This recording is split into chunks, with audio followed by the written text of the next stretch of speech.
prostitution and then rescued out of it. Easy there. Is it Leo? Leo almost fell off. Why did you turn it off? We are working only with girls. Yes. There we go. Oh, Leo, you like your show the whole thing. Yeah, that's what I said. So, you have already studied some sex trafficking worldwide or just India? India. Okay, good. Because that's what I know about. Okay, so the first slide says that in India, this is talking about the poverty, which is a huge effect on trafficking. India's living at or below the poverty level is 456 million people. So that's 60 rupees a day. There's over 4 million people living under 60 rupees a day. And I'm sure you see people every day as we go around Delhi that are in extreme poverty. And it's overwhelming. What do you do? It's huge. Yeah, I'm going to try this, touching this board and see what happens. And in India, there's 2.5 million prostitutes. This is a few years old, so I'm not sure about the numbers now. I don't know if you read or heard earlier this week, there was a huge raid here on GB Road where they rescued women. 72 women were rescued and girls were rescued out of prostitution this week. We got 5 of them. GB Road is the red light district here in Delhi. It's by the New Delhi train station. And I'll tell you a little bit about GB Road. Wait, how many girls were saved? 72, I believe, women and girls. There were 17 minors that were rescued. That's 18 and under. Now, the sad thing about that is that way back in July, the police knew about these girls, and it took them this long to rescue them. So if you imagine, since July, how many months is that? 7 or 8 or something. That's how many months these girls have been trapped in prostitution and labels. So by the time they heard about the police, it took them that long to work up a rescue plan. And it's huge and it's a wonderful success to rescue that many people, but it's horrible that these girls and women have had to suffer each day as they wait. This is a few years old also, but 90% of adult prostitution goes over 18. Reported that they began sex work before they were 18 years old. How old are you guys? 14. We have 2 girls that are 14 in our home right now. Wow. And a 12-year-old, the youngest.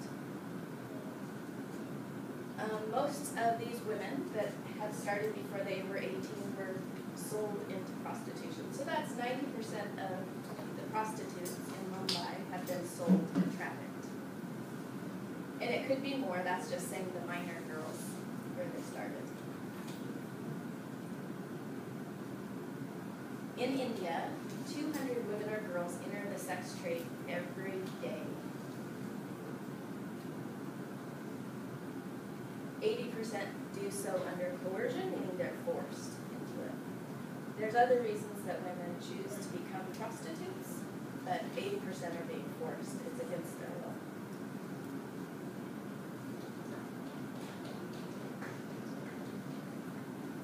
A study that was done recently shows the ages that girls and women enter into prostitution. So you see the largest percentage is people your age that enter prostitution. And no one your age would choose to be a prostitute. So this is all girls who are being sold or tricked into prostitution. Tricked? Like, they were told that they were having a... They're told they can get education and stuff. One of our girls in our home, she's 14, and she was told that she would be working in a home as a househelp. She comes from a very poor family, and she got on the train with the person who was giving her the job, and they gave her some drugs in her Coke or something, and she fell asleep and woke up in the brothel. So she's trapped. You know, had no idea that that's what she was doing. It's not that long, a couple months. How do you rescue girls? The police do. So they break in. Yeah. I've seen that. They break What did you do? Or why can't like you guys go? Yeah, you have to have police and a lawyer go into the rescue. Can we just take them and bring them to you? Yeah, if they're under 18, they can forcibly take them. If they're over 18, they ask if they want to be. But isn't it illegal? It is illegal. There's certain reasons. The Indian law has some stipulations on why a woman could be a prostitute. And that is if she has extreme poverty and no other way to support her family, then she is allowed to be a prostitute. Okay. But for So- children, it's completely illegal. Yep. So this would be a typical girl in a village setting. Usually they come from a village setting, but it's not uncommon now for girls to come from big cities also. But this is a typical way that a girl could end up being trafficked. So it starts with an extreme poverty situation, which is most village situations are extreme poverty.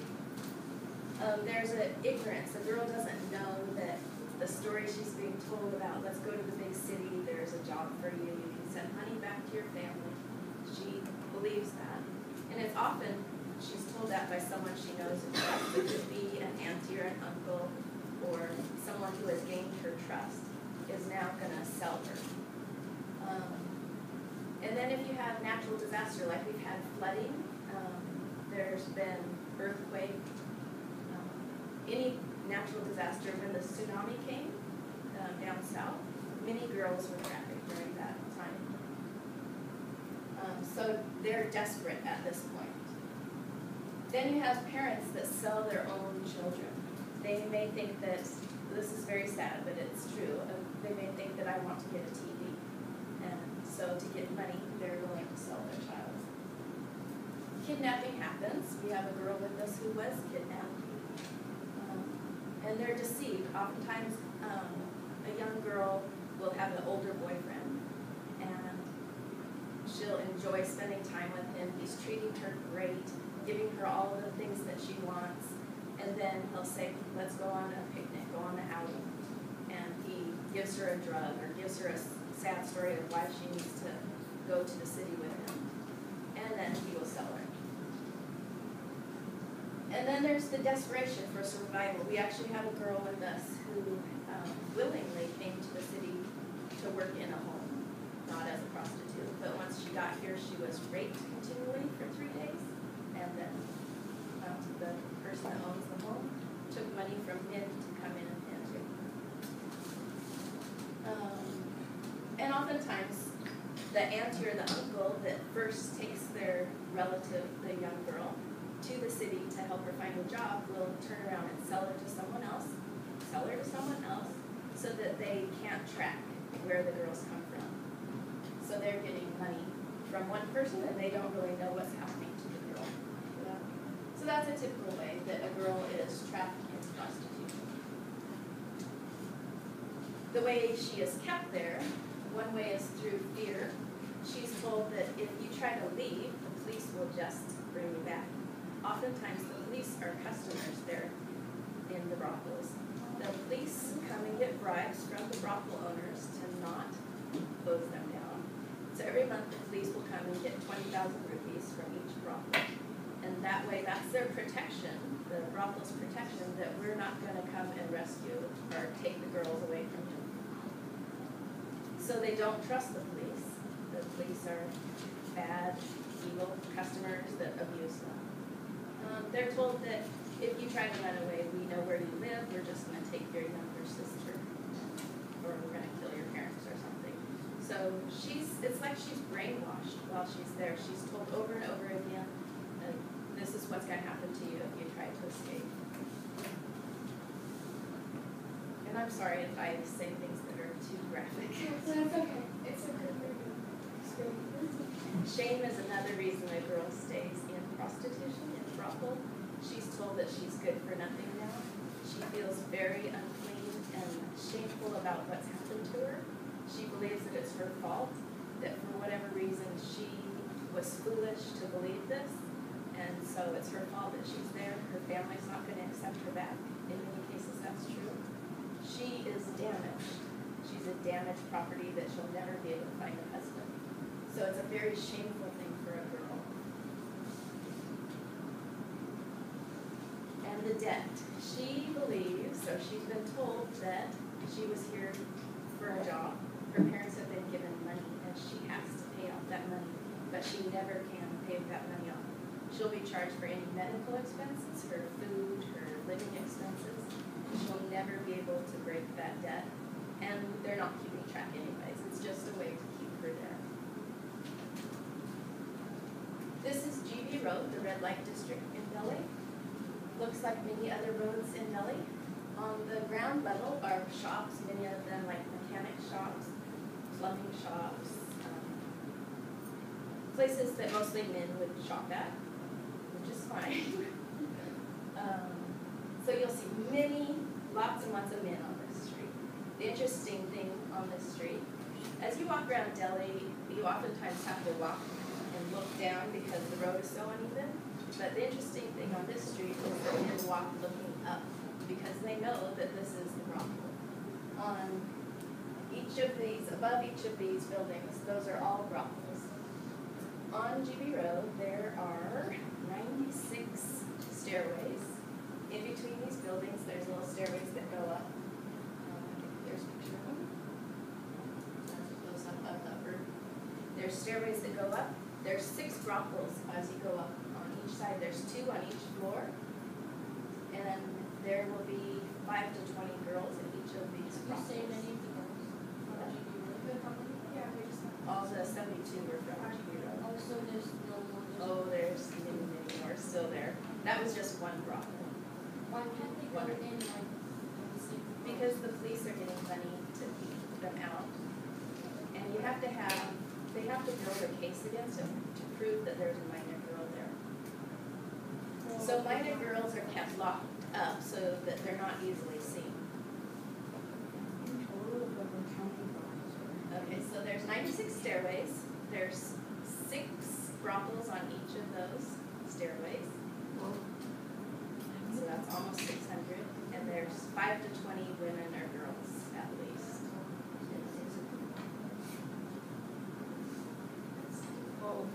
And there's a huge range of what a brothel would be like. A brothel could be a horrible, dirty, just cement place that this would have the older women in it. They would paint people off the walls, maybe some dirty posters, and just a room with a wooden bed, and that's where they would take the customers to be. So you may have, 5, and these are ladies who have been there quite a while, years, and they look older than they actually are because of what they've gone through. So these ladies a customer would pay about 50 rupees to be with them. Many of the customers would be the rickshaw pullers, the auto drivers, the lower level, cheaper. And then the range goes to this very high class brothel that would be beautifully fixed up inside with beautiful lights. And what happens is in a nice, beautiful brothel, they'll have their customers come and sit on a nice couch and ring a bell, and this line of women or girls will come out and have the spotlights on. And they'll stand there for the men to look at to choose who they want to purchase. And if they don't want any, they can just say no, and they'll ring a bell again, and more girls will come out. So it's a stream of girls that they can choose from. If they still see no one they want, maybe the brothel owner understands that they want a younger girl. So they'll take them aside privately and bring out a younger girl to see if this is what they're really wanting. Younger girl being 12, 14, even 9. Which my husband and people on our team went to Bombay, and that's the story that they experienced. They went in with some guys that do rescues, and they have to enter undercover as if they're a customer. And they experienced that where the girls came out, they said no, more girls, and finally they showed them a younger girl, which they still said no. But when they left, the guys that were going to do a rescue there were excited because they saw that there was a minor girl that they could then plan a rescue So, it's a heart-wrenching situation, of course, but there are good people out there that are working to rescue these girls. There's 600 brothels, And like 20 women in each brothel. at least. And this is just on one road. Literally 2,000 roads. Could like you go up and like get like As a woman. interviews and stuff, or No, not on GB Road. They've had so many people freaking that are journalists or something that want to do a story on them. And they feel that that's exploiting them, so they don't want that. You can go in as, with the NGO, as a way that you're gonna help them, give them medical treatment or something. I wouldn't recommend you guys do that. Yeah. So for a young girl, you could pay up to 20,000 for a customer would pay 20,000 rupees to be with her. And what they do, and I may get too graphic here, and I'm sorry. A young girl the customer wants a virgin, a girl who's never had sex before. Because they believe that. They believe that. Some of them believe that, some are just pedophiles and they want to be with a young girl. But none of these girls are virgins. They've all been raped continually just to get them to submit. And they've been taught how to act like they're a virgin. Some guys want the girls to be scared. And so they know how to act like that. But what they will do then is then the girl will have surgery after she's been sold. She'll be prepared to become like a virgin again. And I'll let you go to health class to learn more about that.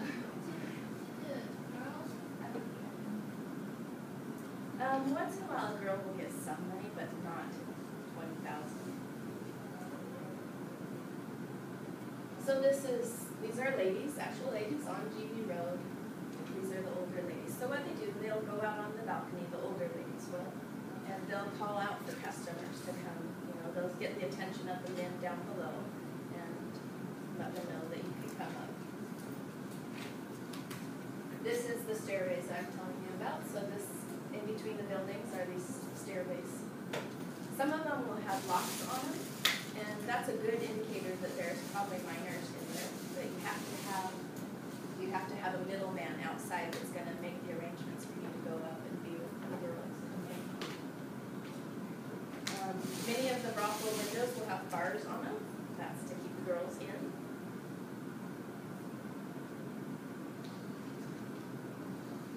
So, different things that you can do for women or girls in the brothels.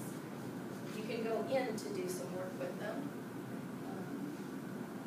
Counseling, there's for the girls or women. Go in and meet with them and do counseling. Because they've gone through so much, they allow you to come in and meet with the women, do counseling.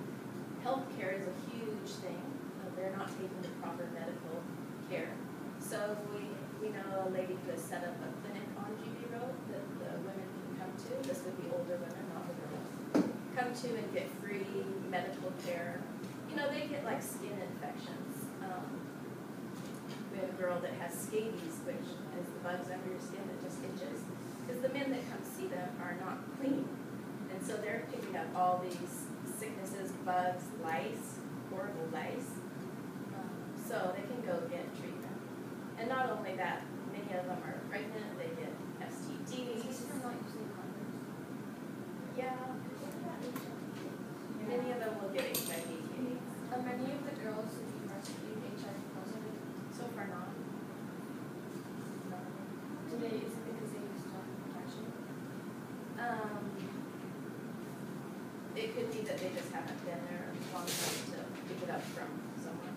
And it takes about 6 months after exposure to have it show up, so we could find out later that they have it. How was it? We have 10 girls right now. And you can go in and educate the women. They would love to have an education, reading and writing, any kind of education. So that's called street work, where you're actually on GB Road meeting women. You can meet the women outside. They're standing on the street during the day. You can talk to them, not not you guys, but someone who's doing street work could. And then there's ways that you can take women out of the brothel red light district. Women who want to come out on their own. There is a way for women to come out. Remember though, the reason they stay is because of fear, shame, this feeling of I'm not good for anything else. So it's very hard for a woman to come out. But there are women that want to come out and to find other employment. And so there's people that have set up employment for these women, give them training that will help give them another life if they choose to leave. And then there's children of the ladies. Many of the women have children that live with them in the brothel, and they know that their child is going to be sold. They don't want that. They love their children. So they desire to see their children have a better life. So many of them will sign over guardianship of their children to a home, and their children can go out. So there are a few homes for children of prostitutes. They have their own trouble and situations, but that's a way for girls and boys to come out before they're sold.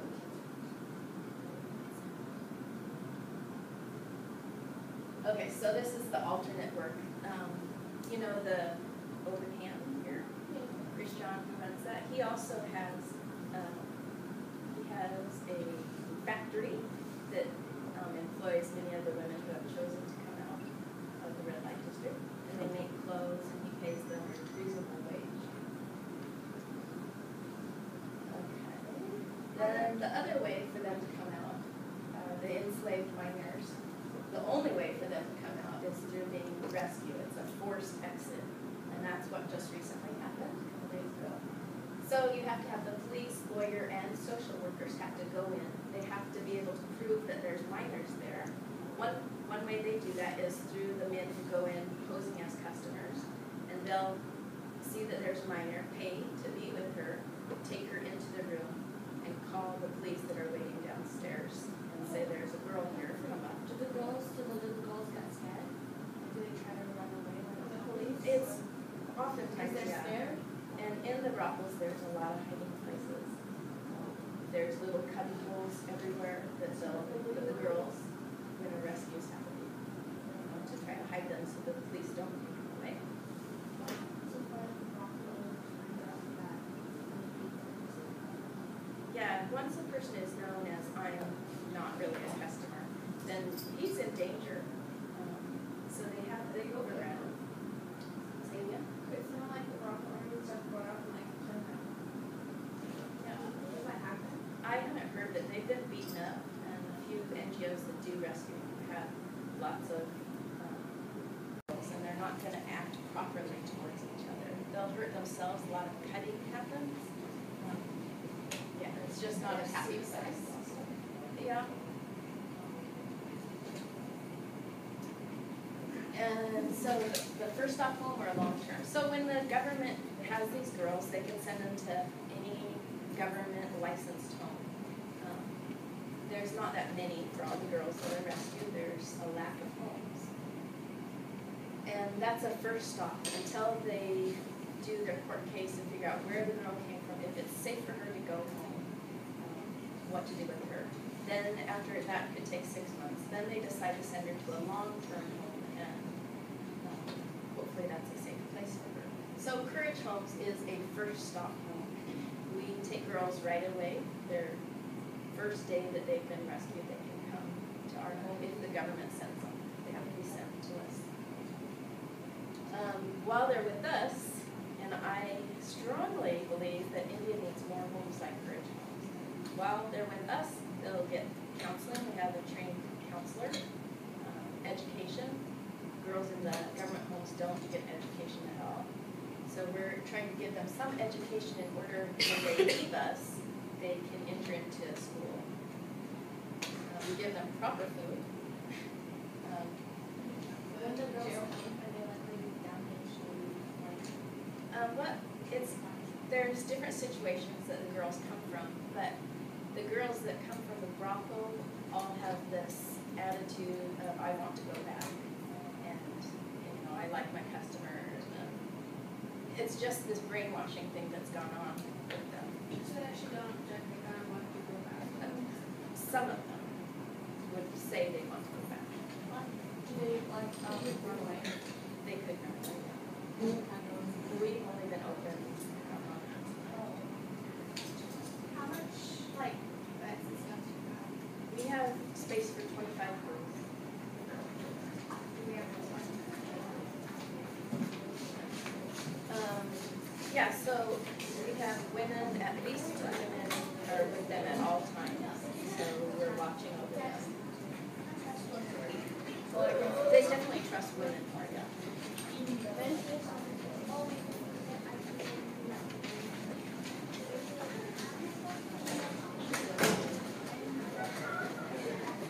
So to start a home, it takes a special license with the government.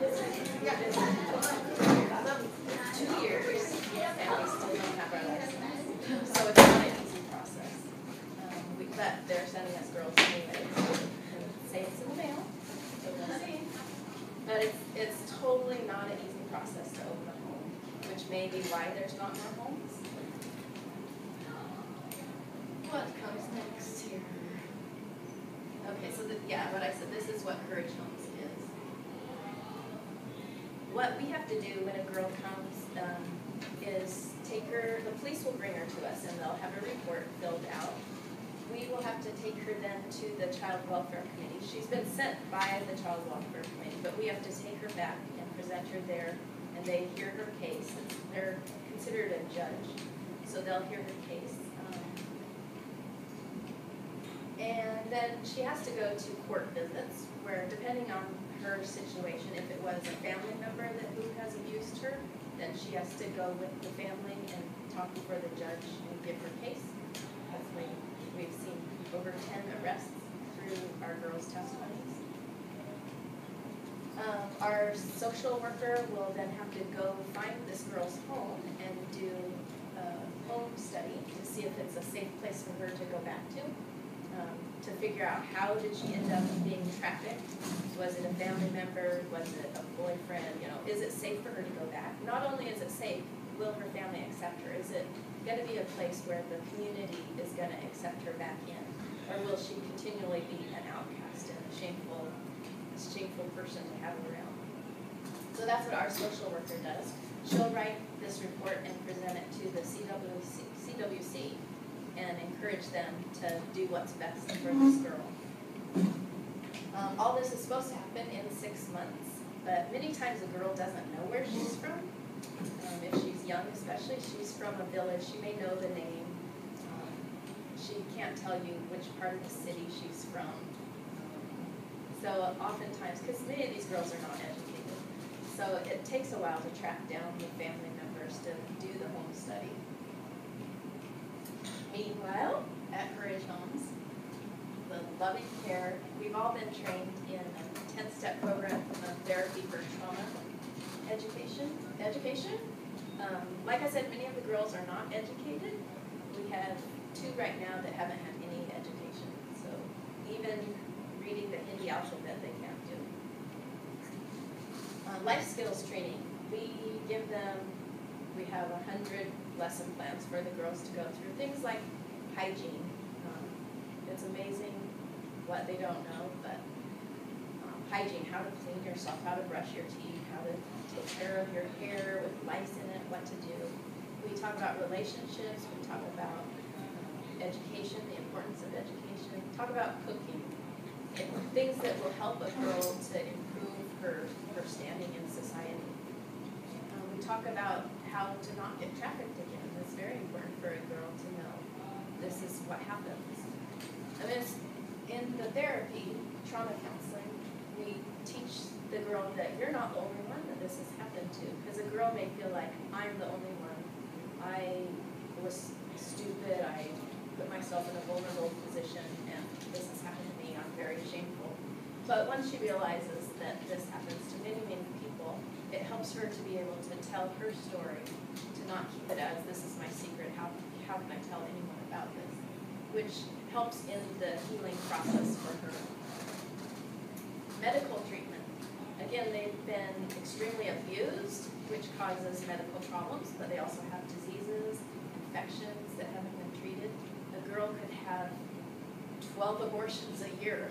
I don't know if that's possible, but many, many abortions, and she's then brought back to work immediately after this abortion has happened.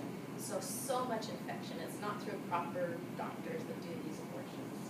Any of the girls that you, like the young girls when they go pregnant, the 12-year-olds? No, I'm not the 12-year-old, but 14. You know, cases of pregnancy also mean seriously injured populations. How do they do their abortions? I don't know. Sometimes it's a pill, yeah. Yes. There's been girls that have died from the infection and from the abortion. I've got girls that have the baby, 14.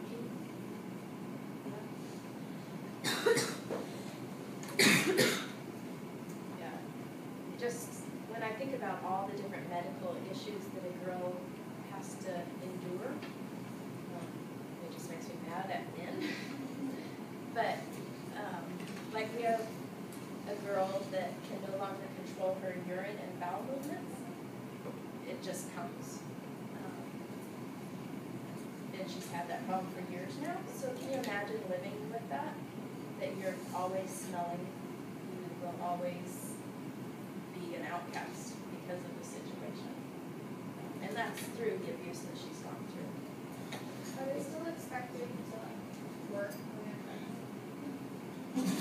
I met a lady who was 7 months pregnant and still working. And she already had 3 kids. Yeah. As part of that, have the dentist coming, but what's the relationship between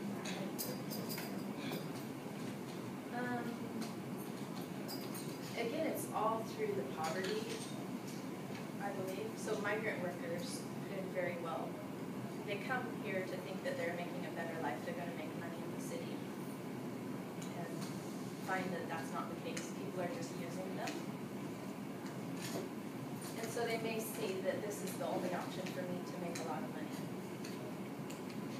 In India, the study shows that 53% of people are sexually abused, many times by a family member. Both. Are there brothels that have boys in them? Yeah, there's another street next to G Road that has boys and men. And there's a third street that has the eunuchs, the guys that are dressed like women. Oh, the Hijra. Yeah. Oh, they're fine. I know it's hard to understand how that happens, but they do. There are some messed up people in the world. Okay. Okay, so from what all I've told you about, can you think of what is missing from this picture? What other ways could we help people?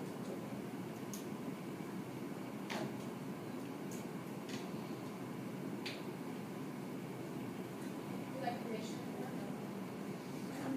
Hopefully that will happen throughout all these situations. Controlling the borders. Control the borders. I'd like to figure it out. It's like, I like to get Very And winning. then enforcement. Isn't it, don't a lot of girls? Yeah, a lot of girls from Nepal are being trafficked to India. Oh, yeah, I guys right out. But like, sometimes, is it like sometimes I confuse like, what are they called? So there's a documentary on YouTube you can watch. It's called The Day My God Died. It's about an hour long. My dog died? God. Oh, My God died. For a girl, I mean, we have, India is a very religious country. Hindu, Muslim, Christian, Buddhist. So, and most people believe in a God. But the girls will say that the day I was sold into a brothel is the day my God died. No longer was he looking out for me. But it's about Nepal and the girl, a lot of it is. It's about Mumbai and Nepal and the girls who have been trafficked and their stories. And it's very, very good. So watch that if you can. What we see is missing prevention. we want to stop girls, boys, children from being trafficked. So we need to have prevention. So this means going into the slums or the villages and teaching them about trafficking, showing them that this is what happens to your children when you send them off to be a household. Teach them not to trust someone who says, I have a better life for you in the city. For young girls, it could be teaching them that this guy who is treating you so great, like you're the most special thing in the world, is, he could be a person that's going to traffic you. And that's the same in the States, in probably every developed country in the world too. That's how young girls enter into prostitution.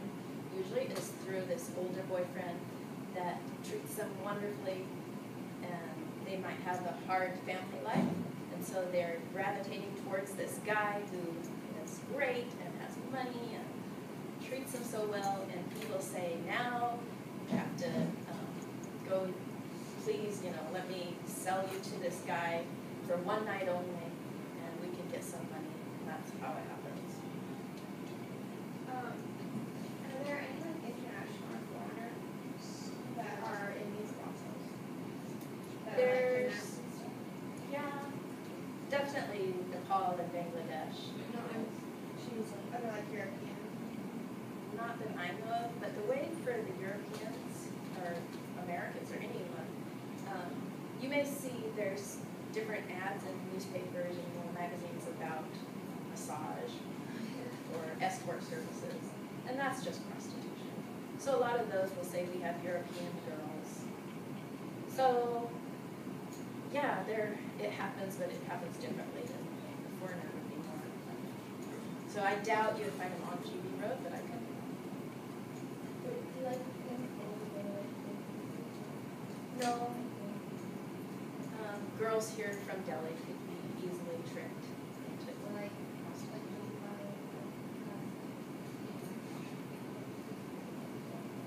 income generation for families. Again, that's a huge reason, is because they're so poor that they end up selling their daughter.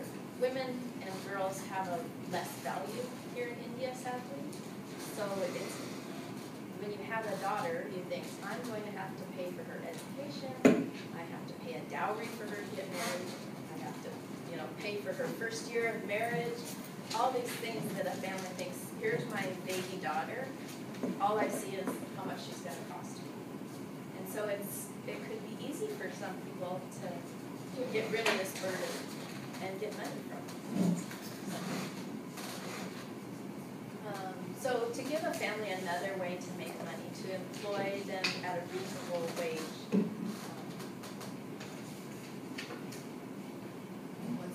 to get men to stop buying sex. Now, India's, again, different than many places because we have the joint families, we have all these families in one room. So a man and a woman never have time to be alone, a husband and a wife. So, or it could be that he doesn't like his wife. He was forced to marry her as an arranged marriage. His wife could be sick. So for whatever reason, he thinks that he needs to have sex. So he can go and easily buy a prostitute and be with her. That's one reason it happens. We live in a sick world. Pornography is just a form of trafficking. All these girls that pose in the pictures do not want to be there. So as anyone, a man or woman, purchases pornography, you are supporting trafficking.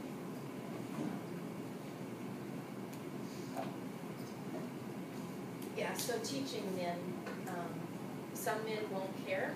They know that this young girl has been trafficked and she's extremely abused and he doesn't care. So some people will never change. But there are others that once they realize that these girls don't want to be there, the diseases that you're spreading to them, the damage that you're doing to them. I was thinking this morning, does a man care that he has created a child with this girl and she's aborting it? Would that affect a guy knowing that your child, as a man, is being killed? I don't know if that would affect anyone. But anyways. So a lot of men think that they're helping the girl person. No, they just are having sex.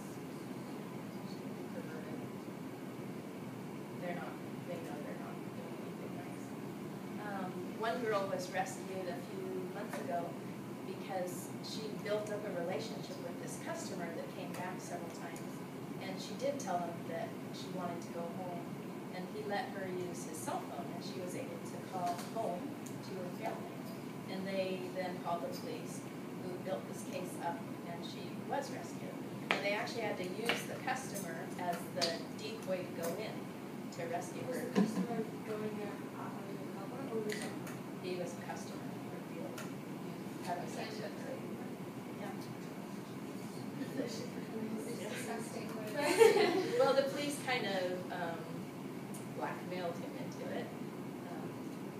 So they, had him wired up, had him go in to purchase her again, and to make sure that she was still there so that they could do the rescue. So he didn't want to do it. Did the police go there as For- clients?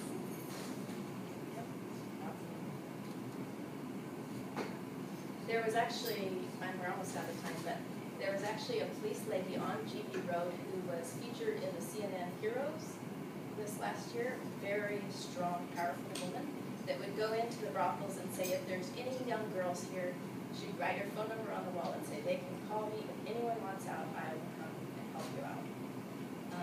She did not take bribes from them. And recently, I think because of all the media attention that she got, she was transferred to a small, nothing going on place. So that's very sad to me that there was a lady, it's just politics and people that don't want her there because they don't want to lose the business on GB Road. Many of the brothels are owned by politicians.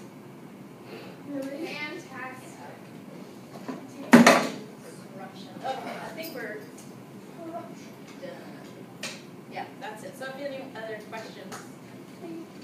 That is gonna help you. Yeah. So, first It'd be interesting, something that you could do is, with your parents, is even just go to GB Road, take a rickshaw down GB Road to see it. And as you go, you notice what it's like there. And that's just an eye-opening If you experience. see like a Girl. on the road, could you like ask questions? You could, but she wouldn't know which She probably wouldn't. probably won't. You can't go to random girl, hey, what are you? You'd be able to bring like, just boxes and trays and stuff to them. And when they give us some things, they just. The ladies would like it. You won't see the girls. You'll see the So how would we get into them? Would we have like rope and stuff? No, there's women that would be standing on the street, grabbing a man's arm as he walks by. So, it's better to go with Indians. They don't want a bunch of Could you foreigners. go with like an NGO if it's not that?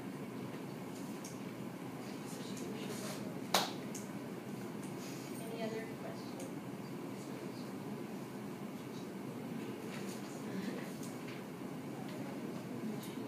Yeah.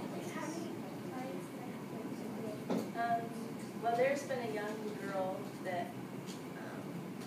men would pay 200 rupees to be with her for 15 minutes, and there was a line of 25 men waiting to be with her. Oh, because she's Don't young. understand. Yeah. How old is she? She was a teenager. So it was just random.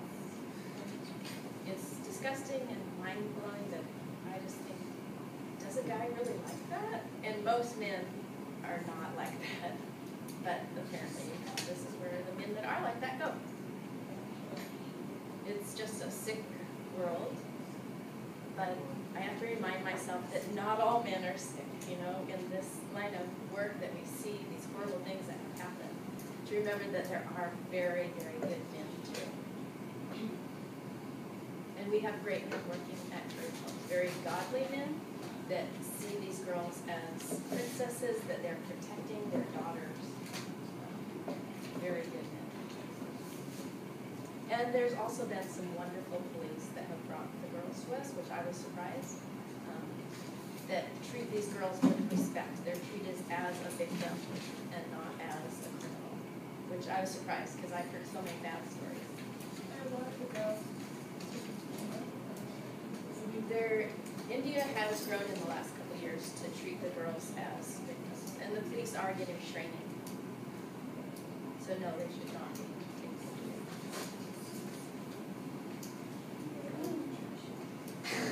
Two more questions. Ask me anything. Do you think that the sex industry is responsible for the spreading like HIV and sexual transmission? Yeah, do you think it's like a main cause? No, I wouldn't say main cause, but it's a big. There's the drug use here too. Blood transfusions. Yeah. Oh, I have two hands. What got you interested in courage horses? A couple years ago, just watching a few movies and hearing about doing study and research on India and trafficking here, realized that I can't just let this happen. I gotta help. Do you know any statistics about HIV? I don't. How do you get funding? Most of our funding is international. Australia has a huge interest in trafficking. Is the popular thing right now. It used to be HIV/AIDS, kind of like the new big thing. So people are very interested in funding us. Is there something we could do, like come to help and help out? We're in a secure location. We don't take volunteers. Take like donation. We take donations. Always could use money, but clothing, young girls' clothing, is very nice. Like teenage girls. So could we like give you a box of like pennies and like clothes and stuff? So it's officially called a So we have a website, couragehomes.org. My email, you can contact me, Leslie, Leslie, at couragehomes.org.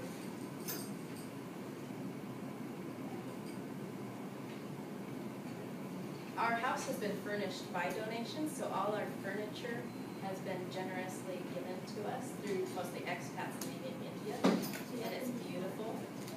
Have what? Not. So what like crayons and Yeah. Craft supplies would do some art therapy with the girls, and just coloring in coloring books, teaching them to be children again. Sheets for the bed, single sheets. We've been funded, our food has been funded through a Baptist Global Response, I think it's called, for the year. And we have a car that's being purchased for us through the Rotary Club here in Delhi. If we collect some like clothes and stuff and as a group, could we drop that off, like give it to you? Yes. Not at the moment, but I'm happy to meet you or come by. And my mom drops ours. Yeah. What was my last thing I was thinking?